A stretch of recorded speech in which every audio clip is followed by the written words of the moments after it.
Բարև ձեզ հարգելի հեռուստադիտողներ, 168 TV-ի եթերում պրիվյուն է։ Տեսակապով կզրուցենք քաղաքագետ Գագիկ Համբարյանի հետ։ Բարև ձեզ, պարոն Համբարյան, շատ շնորհակալ եմ, որ ժամանակ գտաք մեզ հետ զրուցելու համար։ Բարև ձեզ, ես էլ եմ շնորհակալ։ Պարոն Համբարյան, Նիկոլ Փաշինյանն ազգային ժողովում հայտարարեց, որ Հայաստանի սահմանային կետերում 2027 թվականի աշնանից կգործեն անշփում անցման ուղիները եւ որ դրա համար պետք է ԱՄՆ աջակցությունը։ Սա Ալիևի պահանջի հետ որևէ կապ չունի, չէ՞, պարոն Համբարյան։ Սա պարզապես Հայաստանի զարգացման եւ առաջընթացի հերթական ցուցիչն է։ Իհարկե կապ ունի։ Ոնց կարող է կապ չունենալ։ Իհարկե սա Ալիևի հերթական պահանջը կատարելն է, բերեք չմոռանանք, որ Ադրբեջանի բռնապետը հայտարարել էր, որ Զանգեզուրի միջանցքը անցնելուց Ադրբեջանի քաղաքացիները եւ ադրբեջանական բեռները պետք է չշփվեն հայ սահմանապահի հետ։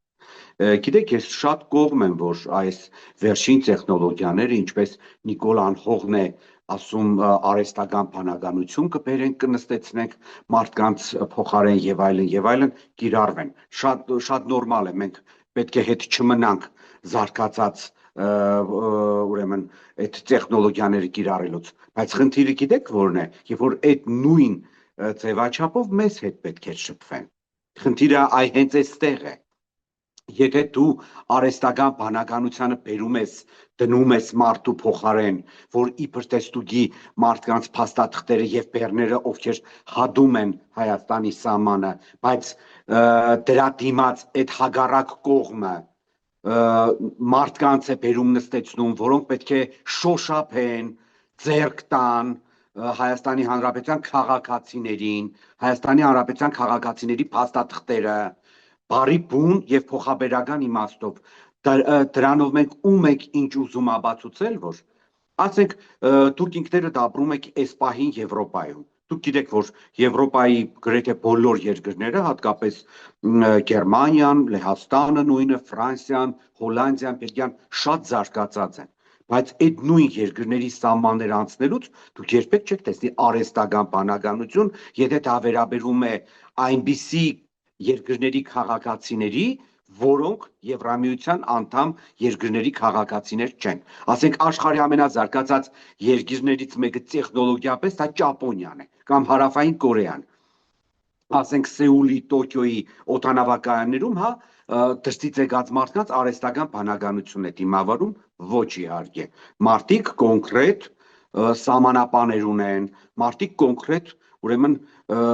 նպատակներ ունեն այդ սահմանապաներին դնելու համար, պատճառ ունեն, այնպես որ այդ հեքիաթները, որ Նիկոլ Հողը արտաբերում է ազգային ժողովի ամբիոնից, այդ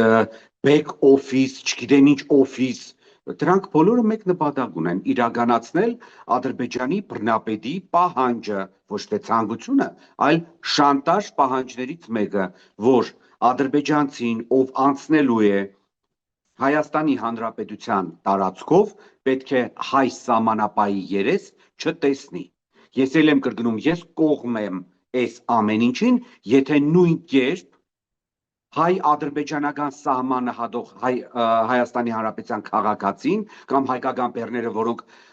Հայաստանի տարածքով պետք է անցնեն Ադրբեջան եւ այնտեղից Ռուսաստանի Դաշնություն, նույն կերպ նույն ձևաչափով նաև մեր նկատմամբ Ադրբեջանը վարվի։ Իսկ ես 100% համոզված եմ, որ նման բան չի լինելու։ Եվ Նիկոլի տեխնոլոգիական նորամուծությունների վերաբերյալ հայտարարությունները ազգային ժողովի ամբիոնից ընդամենը էժանագին փորձ է քողարկելու այն, որ ինքը հերթական անգամ կատարում է Ադրբեջանի բռնապետի պահանջը։ Սա է իրականությունը։ Պարոն Համբարյան, անդրադառնանք Վենսի տարածաշրջանային այցին, նա նախ այցելեց Հայաստան, ապա Ադրբեջան, Հայաստանի իշխանությունները աննախադեպ ձեռքբերումների մասին են խոսում, ասում են ԱՄՆ փոխնախագահը խոսեց ներդրումներ անելու մասին, այլ հարց է թե ինչ համատեքստում իհարկե, եւ ասում են, որ թրիփի իրագործումը երաշխավորում է խաղաղությունը, Հայաստանի պետականության պահպանումը եւ այլն։ Դուք ինչ դիտարկումներ ունեք եւ որպես պատմաբան, պատմական որ ժամանակաշրջանի հետ կհամեմատեիք այն, ինչ կատարվում է այսօր։ Ուրեմն սկսենք այդ տնտեսական,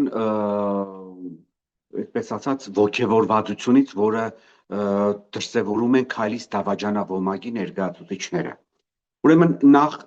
նշեմ, որ տնտեսական առումով Հայաստանը իրենից ոչինչ չի ներկայացնում Ամերիկայի Միացյալ Նահանգների համար, որովհետև Ամերիկայի Միացյալ Նահանգները դա շատ պարզ ցույց տվեց հենց Վենսի այցով։ Մինչ Վենսը Երևանում զբաղված էր Նիկոլ Անհողի PR-ով, այնտեղ ինչ որ մոդուլային ատոմակայանի մասին էին խոսում, խաղաղ ատոմի շրջանակներում ինչ որ փաստաթուղթ էին ստորագրել, այնը պարզվեց, որ ոչ մի բան է ստորագրված չէ, դա ինչ որ թե ցանկությունների մասին հայտարարություն է ստորագրվել, խոսվում էր չիպերի ուրեմն արտադրության կամ մեզ այդ բարձր տեխնոլոգիաներ տրամադրելու մասին, խոսվում էր նույն տրիպի շրջանակներում ինչ որ ներդրումների մասին, որը իհարկե ես մինչև վերջ էլ չհասկացա, չնայած վերջում հասկացանք ինչ է տեղի ունենում, թարգմանիչը ես չհասկացա, դա դիտավորյալ սխալ թարգմանեց, թե հեշտական նրանց փնթի աշխատանքն էր սա, ամեն դեպքում խնդիրը հետևյալն է, որ ես ընդամենը փաստեր եմ ներկայացնելու հարգելի Ռազմիկ, ուրեմն նայեք, Վենսի այցից մեկ օր հետո Հայաստան այցելեց աշխարհահռչակ ամերիկյան Nvidia, գիտեք, դա չիպեր արտադրող ամենախոշոր կորպորացիաներից մեկն է աշխարհում, նրա փոխտնօրենը։ Այսինքն Վենսի այցից հետո Հայաստան է այցելում ամերիկյան կորպորացիաներից մեկի ներկայացուցիչը, փոխտնօրենը, մեկ մարդ ուշադիր։ Մինչ Վենսը զբաղված էր Նիկոլի PR-ով Երևանում եւ ասենք հայտարարում էր, որ ամեն ինչ լավ է լինելու եւ այլ, ամերիկյան մոտ 2 տասնյակ աշխարհահռչակ կորպորացիաների ներկայացուցիչներ Վենսի այցից Բաքու մեկ օր առաջ բանակցում էին Ադրբեջանի բռնապետ Իլհամ Ալիևի հետ, որովհետեւ մեր հայրենակիցները հասկանան, թե ինչի մասին է խոսքը, կնշեմ այդ կորպորացիաների անունները։ Ուրեմն Վենսը Երևանում կապիկություններ էր անում Նիկոլի PR-ով զբաղվելու, իսկ ամերիկյան աշխարհահռչակ կորպորացիաների ներկայացուցիչները Բաքվում զբաղված էին Ալիևի հետ կոնկրետ բանակցություններով, իսկ դուք գիտեք, որ Ալիևը պատահական մարդկանց չի ընդունում եւ իր ժամանակը հենց այնպես չի ծախսում։ Ուրեմն Բաքվում էին գտնվում աշխարհահռչակ ամերիկյան Apple, Ardea Energy Technology, ExxonMobil, Herbalife, Meta, Visa, Wabtec, Baker Hughes, Boeing, Honeywell, JP Morgan, Lamus Technology, Marriott, Mastercard, Coca-Cola, MMC, Motorola, Illumina, ամերիկյան աշխարհահռչակ կորպորացիաների ներկայացուցիչը, ինչպես նաև British Petroleum-ի, այսինքն հասկացանք արդեն բրիտանական աշխարհահռչակ նավթի եւ գազի ոլորտում մենաշնոր ունեցող կորպորացիաներից մեկի եւ շվեդական Ericsson-ի ներկայացուցիչները։ Հիմա հարց. Ես կոնկրետ տվեցի 2 տասնյակ, որից 18-ը աշխարհահռչակ ամերիկյան են, 2-ն էլ եվրոպական խոշորագույն կորպորացիաների ուրեմն անուններ եմ տվել։ Այսինքն մենք տեսնում ենք, սա ցուցիչ է այն բանի, թե Ամերիկայի Միացյալ Նահանգները այսպես ասած տարածաշրջանում, իսկ իրականում տարածաշրջանը նաև Վրաստան է, բայց Վրաստան այց չեղավ, այստեղ մենք պետք է արտար լինենք, ասենք որ Ադրբեջանի եւ Հայաստանի միջև ում է նախապատվություն տալիս տնտեսական համագործակցության պահով։ Հիմա, եթե նույն Վենսը կամ նույն Ամերիկայի Միացյալ Նահանգները այդքան շատ շահագրգռված էին Հայաստանում ներդրումներ անելու պահով, ապա նույն այս Apple-ի, Boeing-ի, ասենք JP Morgan-ի, Marriott-ի, Mastercard-ի, Coca-Cola-ի, MMC-ի, Motorola-ի ներկայացուցիչները, հələ ես նավթային կորպորացիաների մի կողմ եմ թողնում, սրանք բոլորը տեխնոլոգիական ոլորտի, ինչպես նաև սպասարկման, ինչպես նաև բանկային ոլորտի այսպես ասած թելադրողներ են աշխարհում։ Այնպես չէ որ գիտեք, այստեղ միայն ասենք ExxonMobil-ը, ասեն ExxonMobil-ը թե նավթով է զբաղվում, խո Հայաստան պետք է չկար։ Բայց հիմա այս վերը նշված նավթային գազային ոլորտի հետ կապ չունեցող կորպորացիաների ներկայացուցիչները ինչի Հայաստան չեկան։ Հարց եմ տալիս, այդ նույն Նիկոլագաններին իրանք այս փաստը չգիտեն, թե ժողջանին խապելով, ապուշի տեղ դնելով, ընդամենը խոստումներով կերակրելով փորձում են մարդկանց խապել, որ տեսեք Ամերիկայի Միացյալ Նահանգների նախագահ Վենսը եկավ, դե Նիկոլան Հողն էլ հայտարարեց, որ սա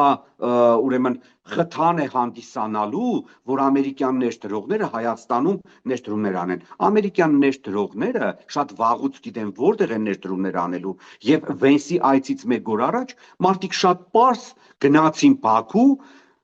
Մեգինե ուղարկեցին Nvidia-ի ներկայացուցիչները, ուղարկեցին Երևան։ Սա ցուցիչ է այն բանի, թե Ամերիկայի Միացյալ Նահանգները որտեղ է ներդրումներ անելու։ Եվ այո, Հայաստանի Հանրապետությունը ամերիկացիների կողմից օգտագործվելու է որպես ապրանք իրենց շնորհակալությունը Բաքվին հայտնելու համար։ Եթե Հայաստանի Հանրապետության իշխանությունները, Հայաստանի Հանրապետության տարածքը ինչ որ X ժամանակով ուզում է կարճատև, ուզում է երկարատև, վարձակալությամբ են տալիս ինչ որ երկրի,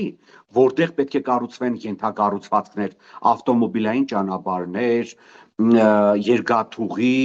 եւ քո տարածքով անցնող այդ ենթակառուցվածքների նկատմամբ վերահսկողության 74%-ը դու տալիս ես ուրիշի, հրճվելով որ 26%-ը քո մոտ է, 50 տարի հետո էլ Հայաստանի մասնաբաժինը պետք է իբր թե կազմի 49%, մեր ժողովուրդը պետք է շատ պարզ հասկանա, որ սա բիզնես է։ Իսկ բիզնեսի մեջ տոկոսային հարաբերակցությունը ցույց է տալիս, թե ով է թելադրող, ով է ասողը։ Խնդիրը հենց նայած սրանում է, որ այսօրվա դրությամբ մենք մեր տարածքը տվել ենք ուրիշի, ով պարզ մենաշնոր ունի այդ տարածքի նկատմամբ վերահսկողության եւ այդ տարածքով անցնող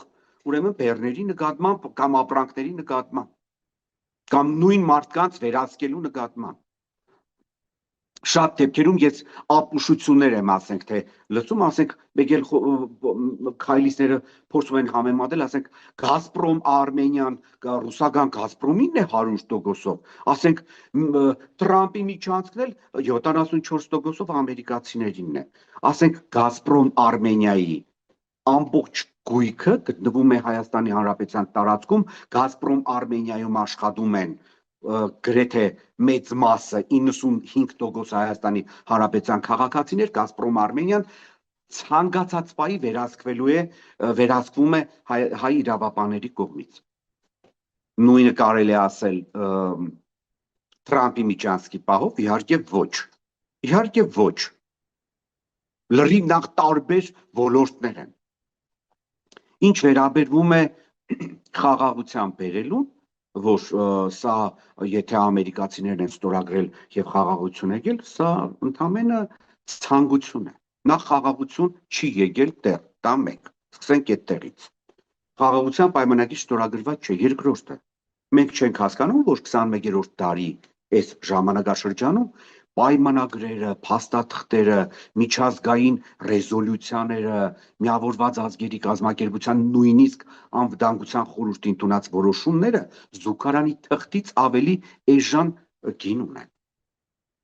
Մարդիկ ուժով ինչ ուզում անում են։ Այն մեկը Ուկրաինա է մտնում, այն մեկը Վենեսուելա է մտնում, այն երրորդը զավթում է Սիրիան, իր ահաբեկիչներին բերելով իշխանության Սիրիայում, այն մեկը գտնում է, որ այս երկիրը պետք է ատոմակայան չունենա, փորձում է ռմբակոծել այդ երկիրը։ Ինչ փաստաթղթերով խաղաղություն բերելու մասին է խոսքը, ես չեմ հասկանում։ Լավ, մեր ժողովուրդը այսքան պրիմիտիվ է, այսքան միամիտ է, այսքան չի հասկանում, որ լավ, այդ նույնիսկ Նիկոլի բերած խաղաղությունը իր գինն ունի։ Եթե խաղաղություն է, ինչի Ադրբեջանը չի ստորագրում այդ պայմանագիրը։ Մեր ժողովուրդը այդքան չի հասկանում, որ այս պահին որ չեն կրակում, սա նշանակում է, որ Նիկոլը արք ու վաճառքի մեջ է ադրբեջանցիների եւ թուրքերի հետ։ Մեր ժողովուրդը չի հասկանում, որ այդ խաղաղությունը, որը վաղը մյուս օր Նիկոլը բերեց Աստված ոչանի իր վերընտրվելուց հետո, այդ գինը մենք ենք վճարելու։ Իդեպ նշեմ, որ այդ պայմանները, որոնք Հայաստանի առաջ դրված են, այդ շանտաժները, որոշ մասը Նիկոլը կատարում է։ Այս պահից է կատարում, որ իր ուրեմն տերերին Վաշինգտոնում, Բրյուսելում, Մոսկվայում նաև ինչի՞ չէ, Ստամբուլ, Անկարայում եւ Բաքվում ցույց տա, որ ինքը մենակ խոստում չի տալիս, ինքը արդեն քայլեր է ձեռնարկում։ Լավ մեր ժողովուրդը պետք է հասկանա, որ այս որ չեն կրակում, սրա կինը մենք ենք վճարելու, ես, դուք, Պողոսը, Պետրոսը, Մարտիրոսը, Օհաննան, Մարինեն, բոլորս։ Իսկ այդ կինը հետեւյալն է լինելու։ Այդ կինը լինելու է այն, որ ինչպես Նիկոլա Աշտեն շատ པարզ հասկացնում է, Զանգեզուրի միջանցքը մենք չենք վերահսկելու։ Ինչ որ արհեստական բանականության ծոցերու ձյաձեր է բերենստեցնելու այդտեղ, որ ադրբեջանցի ուրեմն անցնողներին ստուգի կամ ադրբեջանական ապրանքները ստուգի։ Բանակի ծախսերն է կրճատում են պարագայում, երբ որ մեր տարածաշրջանում նույնիսկ Վրաստանի նման երկիրը իր ռազմական բյուջեն ավելացրել է, թե Իրանի, Ադրբեջանի ու Թուրքիայի մասին էլ չեմ էլ խոսում, թե մենք ում ենք համոզում մեր ռազմական բյուջեն կրճատելով խաղաղություն բերելու մասին, ես չեմ հասկանում։ Սահմանադրության փոխելը արդեն կոնկրետ քայլեր են անում։ Գալյան ազգանունով այդ մեկը հայտարարում է, որ մենք մարտ ամսին արդեն կունենանք նոր սահմանադրության տեքստը, այսինքն Ադրբեջանի հերթական պահանջի կատարումն է։ Այստեղ միայն մեկ բան դեռ չեն արել, բայց դա անելու են, եթե Աստված ոչ անի Նիկոլը վերընտրվի։ 300-ից 400 հազար ադրբեջանցի վերադառնալու չէ, գալու է բնակեցվելու է Հայաստանում։ Այն պարագայում, երբ որ նույն պաշտոնական Երևանը ծպտուն չի հանում, որ 89 թվականի մարտահամարի տվյալներով Արցախը դուրս ենք հանում իր 150,000 հայ բնակչությամբ, միայն բուն Ադրբեջանում ապրել է 350,000 հայ, որից 200-ից 250,000-ը միայն Բաքվում։ Եվ 5-րդ պահանջը դա Ադրբեջանի փոխհատուցումն է։ Հարգելի ռազմիկ, դուք ձեզ չեք հարցնում 2025 թվականի օգոստոսի 8-ին, երբ որ Վաշինգտոնում պայմանագիր ստորագրվեց, ամերիկյան մամուլում շատ հետաքրքիր տեղեկություններ հրապարակվեցին, ես հիշում եմ, այդ օրերը Axios-ներ հրապարակել, ասենք գրում էին, որ Տրամպի ճանապարհից ստացվող օգուտի 40%-ը պետք է անցնի Ամերիկայի Միացյալ Նահանգներին, 30%-ը Հայաստանի, 30%-ը Ադրբեջանին։ Հիմա հարց. Հայաստանի տարածքով անցնող ենթակառուցվածքներից ստացվող օգուտից ինչի պետք է Ադրբեջանին մասնաբաժին հանվի։ Եվ գիտեք, նաև բերեք չմոռանանք, որ մինչև Վենսի այցը ամերիկացիները առաջին անգամ ոչ թե Տրամպի ճանապարհի գործունեության վերաբերյալ բանակցություններ վարում էին Երևանում կամ հայերի հետ, այլ Բաքվում։ Մոռանում եք։ Մեր ժողովուրդը թող չմոռանա։ Հիմա հարց. Տրամպի ճանապարհը ինչ գործ ունի Ադրբեջանի հետ։ Ասենք Ադրբեջանի տարածքով անցնող ենթակառուցվածքների վերաբերյալ ինչ որ մեկը, նույն ամերիկացիները բանակցություններ վարում են Նիկոլի հետ կամ Նիկոլի իշխանության ինչ որ ներկայացուցիչի հետ։ Ոչ, չեն վարում, որովհետև պետք է չէ։ Նիկոլը ով է կամ Նիկոլի իշխանության ներկայացուցիչները ով են, որ հանկարծ կարողանան բանակցել Ադրբեջանի տարածքով անցնող ենթակառուցվածքների պահով։ Բայց Պատմական որ ժամանակաշրջանի հետ է սա համընկնում, պարոն Համբարյան։ Գիտեք, մենք եթե ես մինչև հիմա ասում եի, որ սա համընկնում է 2021 թվականների հետ, հիմա նույնիսկ 2021 թվականն չկա։ Ամեն դեպքում մենք գոնե այդ ժամանակաշրջանում գոնե ի շնորհիվ Գարեգին Նժդեի չկորցրեցինք Սյունիքը, բայց մենք հիմա Սյունիքն ենք կորցնում։ Մեր ժողովուրդը չի հասկանում, որ Ամերիկայի Միացյալ Նահանգները, որին Նիկոլը տրամադրել է Թրամփի այսպես կոչված ճանապարհի իսկ իրականում Զանգեզուրյան միջանցքի նկատմամբ վերահսկողության փաթեթի 74%-ը, դա պանթուրանական եւ պան-օսմանական ծրագիրն է, որը իրականացվում է պաշտոնական Անկարայի կողմից, իսկ Ամերիկայի Միացյալ Նահանգները այս ծրագրում ունի իր սեփական հետաքրքրությունները, որոնք համընկնում են նույն Թուրքիայի հետ։ Ամերիկայի Միացյալ Նահանգները փորձում է Զանգեզուրյան միջանցքի նկատմամբ վերահսկողություն սահմանելով ինքը արհամարած ունի Հայաստանին, գլոբալ առումով նաև Ադրբեջանին, ինքը ավելի մեծ գլոբալ է մտածում։ Այս ճանապարհը վերահսկելով եւ Անկարան եւ Վաշինգտոնը, որոնք գործընկերներ են ՆԱՏՕ-ի շրջանակներում, բերենք չմոռանանք, փորձում են միջին ասիական հարուստ ընդերք ունեցող հանրապետությունները լոգիստիկ առումով կտրել Ռուսաստանից եւ Չինաստանից, ամենակարևորը։ Ղազախստանը, Թուրքմենստանը, Ուզբեկստանը, Ղրղստանը եւ Տաջիկստանը, որոնք իրենց բեռների 95%-ը դուրս են տանում իրենց ուրեմն Միջին Ասիայի եւ Ղազախստանի տարածաշրջանից ռուսական եւ ուրեմն չինական լոգիստիկ ուրեմն հանգույցներով ամբողջությամբ տեղափոխվելու են այս տարածաշրջան, այսինքն Ակտաուից, Թուրքմենբաշից, Լաստանավերով բերելու են ամբողջ ապրանքը Բաքու, Բաքվից գնացքներով Զանգեզուրի միջանցքով կամ Թրամփի ճանապարհով տեղափոխվելու են Թուրքիա եւ այդպես դեպի արևմուտք։ Այն պարագայում, երբ որ ասենք նույն Ղազախստանը իր ապրանքների 99%-ը արտահանում է Ռուսաստանի տարածքով, որովհետև այլ ճանապարհ չունի։ Չինաստան էլ է ուղարկում, հա, չմոռանանք, նաև Չինաստան էլ է ուղարկում։ Չինաստանով էլ է ապրանք դուրս տանում։ Կամ այդ նույն պանթուրանական եւ պանօսմանական ծրագրի աշխարհաքաղաքական նպատակներից մեկն է քանդել նախնական առաջնայինը Ռուսաստանը, հետո Իրանը, հետո Չինաստանը։ Որովհետև Թուրքիան շահագրգռված է այդ թուրքալեզու ժողովուրդների կամ մահմեդական ժողովուրդների ի շուրջը միավորելու մեջ, առաջնայինը նախնական իրեն միավորել Հյուսիսային Կովկասը, իսկ դա արվելու է Ադրբեջանի տարածքով, միավորել իրեն հյուսիս-արևմտյան Իրանը, որը կոմպակտ բնակեցված է թուրքերով, տարբեր տվյալներով այդ տարածաշրջանում կոմպակտ ապրում է 18-ից մինչև 35 միլիոն թուրք, էթնիկ թուրք, որոնց Ադրբեջանում անվանում են ադրբեջանցիներ, բայց իրենք թուրքեր են, թյուրքեր ավելի ճիշտ է ասել, եւ այդ տարածաշրջանում խժդժություններ մտցնելը եւս պետք է տեղի ունենա Ադրբեջանի միջոցով, իսկ հեռավար նպատակներում նաեւ Ղազախստանը հատկապես իրենց վերահսկողության տակ վերցնելուց ամբողջությամբ հետո պետք է արդեն Յակուտիայում, պետք է արդեն Թաթարստանում, Բաշկիրիայում խռովություններ մտցվի, Չինաստանի հյուսիս-արևմուտքում Սիցզյան Ույգուրյան տարածաշրջանում, որը իրոք համարվում է թուրքերի պատմական հայրենիքի մի մասը, որտեղ թուրքերը այդտեղից են հասել մինչև Փոքր Ասիա եւ մեր տարածաշրջան, եւ խնդիրը նրանում է, որ այդ 43 կիլոմետր ճանապարհը, որ անցնում է Հայաստանի տարածքով, իրոք ահավոր մեծ նշանակություն ունի։ Իսկ մենք, հարգելի ռազմիկ, մեզանից, եթե մենք մեզ պետք չենք, մենք ոչ մեկին պետք չենք, մեզ խուրդելու են։ Եվ ես ձեզ ասեմ, գիտեք, արևմուտքը շատ անկեղծ է մեզ հետ։ Մենք ոչ մի ձևաչափով իրավունք չունենք արևմուտքից նեղանալու, որովհետև նույն Ֆրանսիան, որը շատ երկար ժամանակ ջանում էր եւ աշխատանքներ էր տանում, որ Արցախը հռչակվի Ադրբեջանի մաս, եւ երկու ֆրանսիացիներն էլ դա արեցին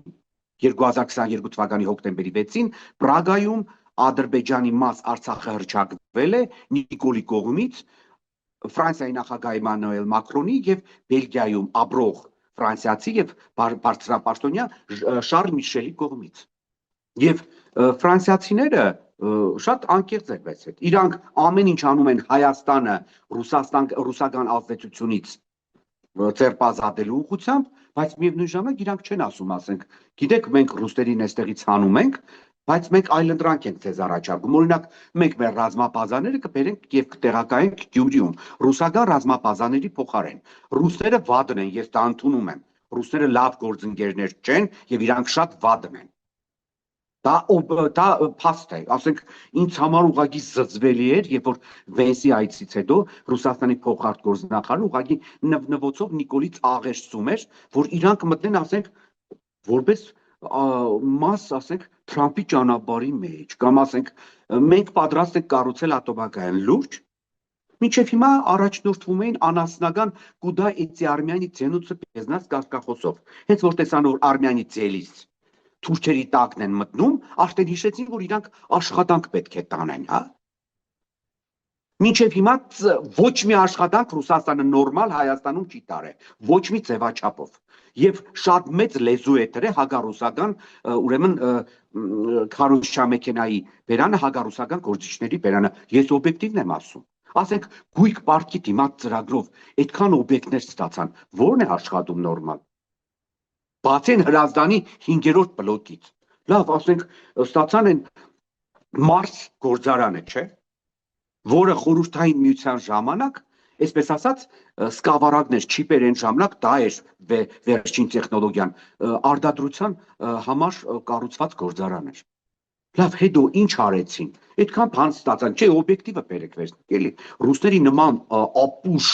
վարքագիծ ունեցող երկիր ես դեռ չեմ տեսել։ Այս տարածաշրջանում ես ու գիտեք խնդիրը որն է։ Ես չեմ հասկանում, ասենք, իրանք լավ գիտեն, չէ, իրանք հարաբերությունները Թուրքիայի հետ։ Հուսամ գիտեն, ասենք, իրանք գիտեն, որ իրենց այս կարճատև հազարամյա պատմության ընթացքում ամենաշատը 13-14 անգամ Ռուսաստանը պատերազմել է Թուրքիայի հետ։ Ուրիշ ոչ մի երկրի հետ իրանք այսքան պատերազմ չեն մղել։ Եվ տարական ապուշ պետք է լինի ռուսական որևէ ղեկավար, որ մտածի, որ Էրդողանը կարող է լինել իր ընկերը, իսկ Թուրքիան կարող է լինել Ռուսաստանի բարեկամը։ Հիմա թրիփին միանալու շանս ունեն։ Իհարկե ոչ։ Ինչի մասին է խոսքը։ Լավ, սա անեկդոտ է։ Սա ուղղակի անեկդոտ է, հասկանում եք, չէ՞։ Ասենք փայաբաժինները արդեն դրված է 74% ամերիկացիներինն է, 26%-ը հայերինն է իբրև, բայց մենք իհարկե շատ լավ հասկանում ենք, որ ամերիկացիները ու մասից կարող են մտցնել այդ փայաբաժնի մեջ, իհարկե ոչ պաշտոնապես։ Բայց խնդիրը հետևյալն է, հիմա ռուսները ումից են ինչ ուզում, որ ինչ էին ուզում։ Իրանք ունեն բոլոր հնարավորությունները մնալու այս տարածաշրջանում։ Շատ մեծ հնարավորություն ունեին։ Գիտեք, ես օբյեկտիվն եմ ասում, նայեք։ Մենք օբյեկտիվ նշում ենք, որ 2022 թվականին մեր վարչապետը, մեր երկրի վարչապետը Արցախը ճանաչեց Ադրբեջանի մաս։ Բայց այդ նույն Պուտինը, որը ստորագրել էր որպես գարանտ 2020 թվականի նոյեմբերի 9-ի Հայաստանի կապիտուլյացիոն ակտը, կարող էր ասել, ես չհասկացա, ես իմ երեսին եք թքում, ես ինչ փաստաթուղթ է ստորագրել։ Ես 5 տարի մնալու եմ այդտեղ եւ այդ փաստաթուղթը ինձ համար ոչ լեգիտիմ է։ Ուզում ես ստորագրի, որ Արցախը Մարսի կազմում է կամ Վեներայի։ Ես չեմ դուրս գա, մենք փաստաթուղթ ունենք։ Իրենք գերտերություն ղեկավարը պոչը մտցրեց ոտքերի արանքը ու թողեց ռադ եղավ այս տարածաշրջանից։ Այն պարագայում ես բազմից եմ նշել, որ Նիկոլի իշխանությունը 2020 թվականի նոյեմբերի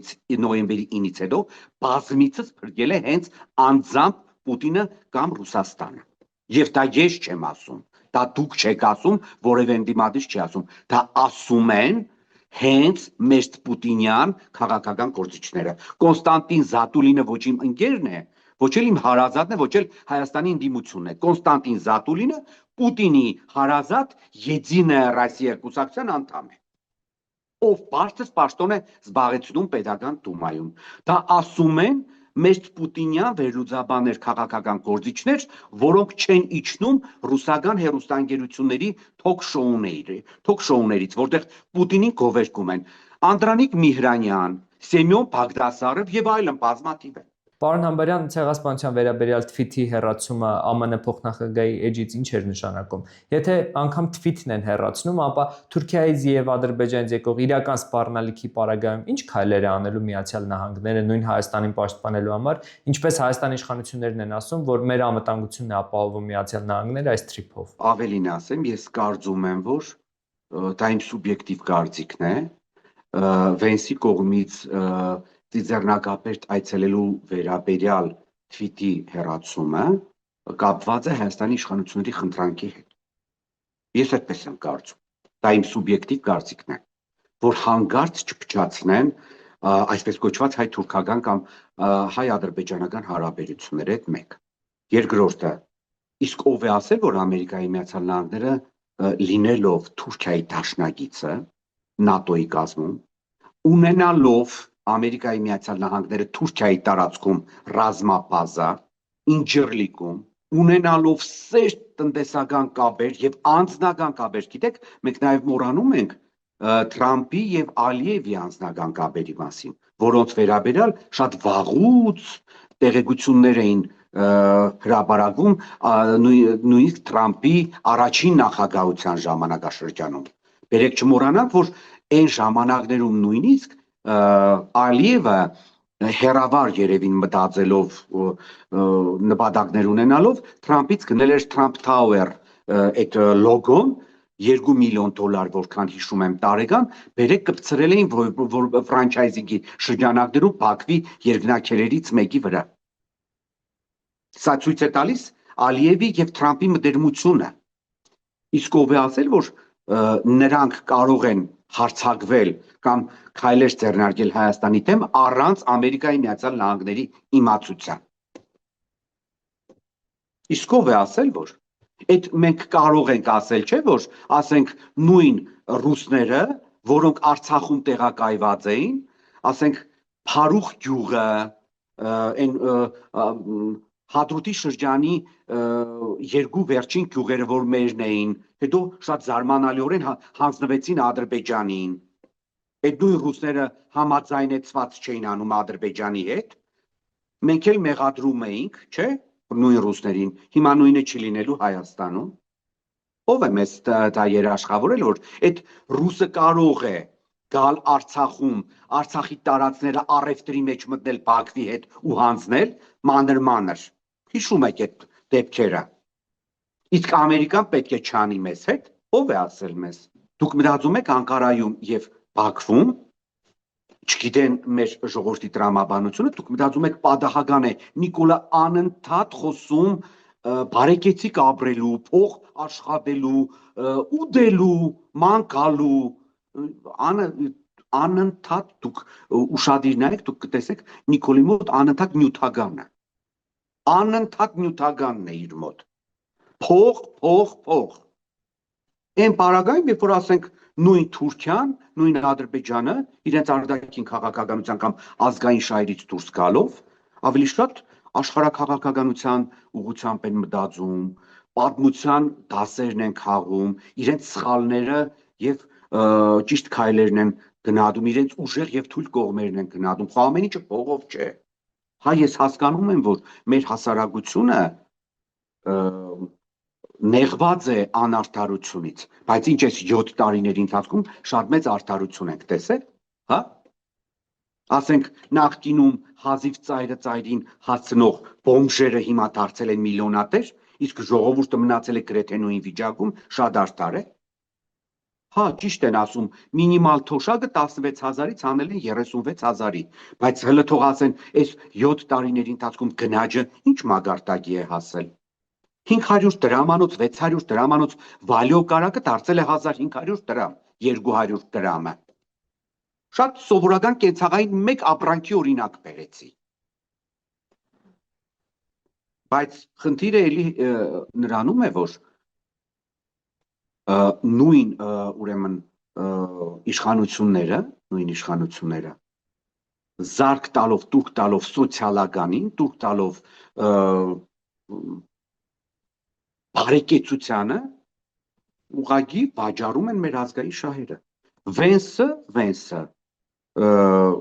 Բաքվում գնաց եւ այցելեց շահիդների պուրակ, որի վերաբերյալ տեղեկությունները ամբողջությամբ տարածվեցին ամերիկյան մամուլում։ Էս է, գիտեք, մենք ունենք մեկ շատ մեծ խնդիր։ Մենք փորձում ենք մեր խնդիրները սրա նրա վզին փաթաթելով լուծել այն պարագայում, երբ որ մենք պետք է հասկանանք, որ այդ նույն Ռուսաստանը, այդ նույն Ամերիկայի Միացյալ Նահանգները այսքան տարի ապրելով չագերտավոր ասած, ավելի հմուտ են արտաքին քաղաքականության բնագավառում, աշխարհաքաղաքական վերլուծությունների մեջ գոնե թե Ռուսաստանի վերջին քայլերը ես ինքս չեմ հասկանում, ուզում եմ հասկանամ էլի, բայց հələ չեմ հասկանում, բայց ամեն դեպքում մենք պետք է հասկանանք, որ առաջնայինը մենք մեզ պետք լինենք, որ կարողանանք մեր շահերը նաև վաճառել բարի բուն իմաստով մեր գործընկերներին, որ ասենք, որ հարգելի ռուս, դու որ մեզ պաշտպանես, դու այս խնդիրներից քեզ շատ հեռու կպահես, այդ դու որ պաշտպանես այս տեսակետները Հայաստանի Հանրապետության, դու այս ուղղություններով քեզ ուժեղ կզգաս, նույնն էլ ասենք արևմուտքին, բայց ոչ, մենք նստած նայում ենք, թե ումից ինչ կարող ենք պոկել։ Դա ոչ մի լավ հետևանք մեզ համար չի ունենալու։ Առավել եւս ես հիմա նշեմ, որ հաշվի առնելով այն հանգամանքը, որ Հայաստանը կապիտուլացված երկիր է, եւ մենք ասենք նույն Թրամփի ճանապարհը բերում կառուցում ենք Իրանի հյուսիսային սահմանների վրա։ Ռուսական ռազմաբազան Գյումրիում է գտնվում, մենք Հայաստանը դարձնում ենք պոտենցիալ այս երկու տերությունների բախման գոտի, բարի բուն իմաստով։ Եթե Հայաստանը հաղթանակած պետություն լիներ, ու ասենք մենք ամերիկացիներին ինչ-որ բազա տայինք մեր տարածքում, հələ ես դա նորմալ կընկալեի, որ Հայաստանը կոմպլեմենտար արտաքին քաղաքականություն է վարում։ Ասենք ռուսները ունեն այստեղ ռազմաբազա Գյումրիում, ասենք ամերիկացիներին էլ ինչ-որ ռազմաբազայի նման մի փոքր բան տալիս ենք ինչ-որ Երևանի մոտ։ Ասենք ինչպես արվել է Ղրղստանը երկար տարիներ։ Բայց պարտությունից հետո դու երկիրը դարձնես խոշոր տերությունների բախման կոդի ու դա ներկայացնես կիսագրագետ հանրությանը որպես խաղաղության բերել, խաբես մարդկանց։ Ընդամենը 21 թվականի նախընտրական քարոզարշավին հուզիչ ելույթ էր ունենում Նիկոլան Հողը ազգային ժողովի ամբիոնից, ասում էր Արցախը ապագա ունի։ 2 տարի հետո Արցախը հանձնեց Թուրքին։ Հիմա նույնն է անելու։ Այն ինչպես ինքը հանձնեց Թուրքին Արցախը, նույնը անելու է Հայաստանի հետ։ Դուք գիտեցեք, հարգելի Ռազմիկ, ոչ մի պարագայում, ոչ մի ձևաչափով թուրքերը Հայաստանի տարածքից դուրս չեն գալու օկուպացված։ Սահմանազատումն էլ է ինքը թուրքերի քիմքով անելու։ Թուրքերը ինչ ուզենան ինքը դա անելու է։ Մեր ժողովուրդը սա պետք է գիտակցի։ Այս խաղաղությունը, որը հիմա կա, դա գին ունի, եւ այդ գինը ամենասարսափելին մեզ համար լինելու է այդ թուրքերի բնագեցումը Հայաստանում, թուրքերի ցանկությամբ սահմանազատում սահմանակցում անելը, ստորացումը թուրքերի առաջ, որ մենք պետք է պաշտոնապես ներողություն խնդրենք եւ ինչու՞ չէ նաեւ փոխհատուցումներ տանք։ Այդ նույն այդ 30%-ը, որ ամերիկյան մամուլը գրեց, որ Ադրբեջանին պետք է գնա այս Թրամփի ճանապարհից, այդ փոխհատուցման ձևերից մեկն է։ Թե այլ տարբերակ ես չեմ հասկանում, ասենք, որպես ինչ է Ադրբեջանը մեր տարածքով անցող ենթակառուցվածքներից ստացվող օգուտի 30%-ը ստանալու։ Պարոն Համբարյան, շատ շնորհակալ եմ ձեզ հետաքրքիր զրույցի համար։ Խնդրեմ։ 168 TV-ի եթերում ռիվյուներ, հետևեք մեր հետագա թողարկումներին։